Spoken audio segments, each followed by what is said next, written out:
रीवा जिले से भूमाफियाओं के कारनामों की एक और हैरान करने वाली कहानी सामने आई है।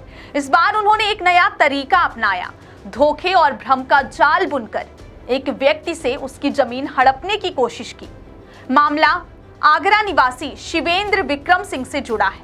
उन्हें शैलेंद्र कुमार तिवारी और ओम प्रकाश सिंह सेंगर नामक व्यक्तियों ने संपर्क किया।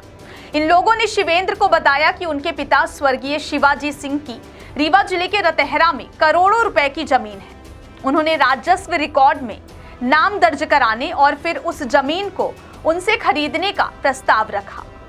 शिवेंद्र विक्रम सिंह को इस बात पर संदेह हुआ क्योंकि उनके पिता ने कभी रीवा में किसी संपत्ति का जिक्र नहीं किया था।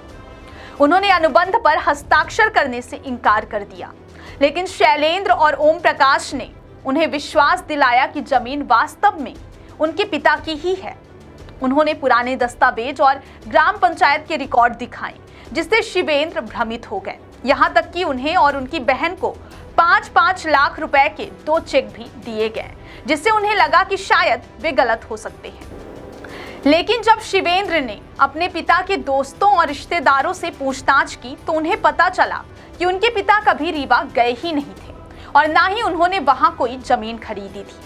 यह सिर्फ एक संयोग था कि उनके पिता और दादा का नाम पुराने रिकॉर्ड में दर्ज था, जिसका फायदा उठाकर भूमाफियाओं ने उन्हें धोखे में डाल दिया।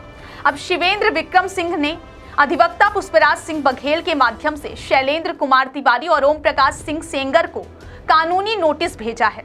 इस नोटिस में उन्होंने उस नोटरीकृत अनुबंध को रद्द करने की मांग की है, जिसे धोखे और गलत जानकारी के आधार पर उनसे हस्ताक्षर करवाया गया था।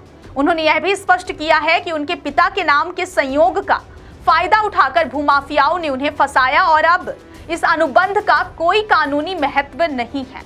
शिवेंद्र विक्रम सिंह ने न केवल कानूनी नोटिस भेजा है, बल्कि पुलिस महानिदेशक, पुलिस अधीक्षक, थाना प्रभारी और अनुविभागीय अधिकारी को भी इस मामले की सूचना दी है, ताकि इस धोखाधड़ी की गहन जांच हो सके और दोषियों के खिलाफ सख्त कार्रवाई की जा सके। यह घटना दिखाती या फिर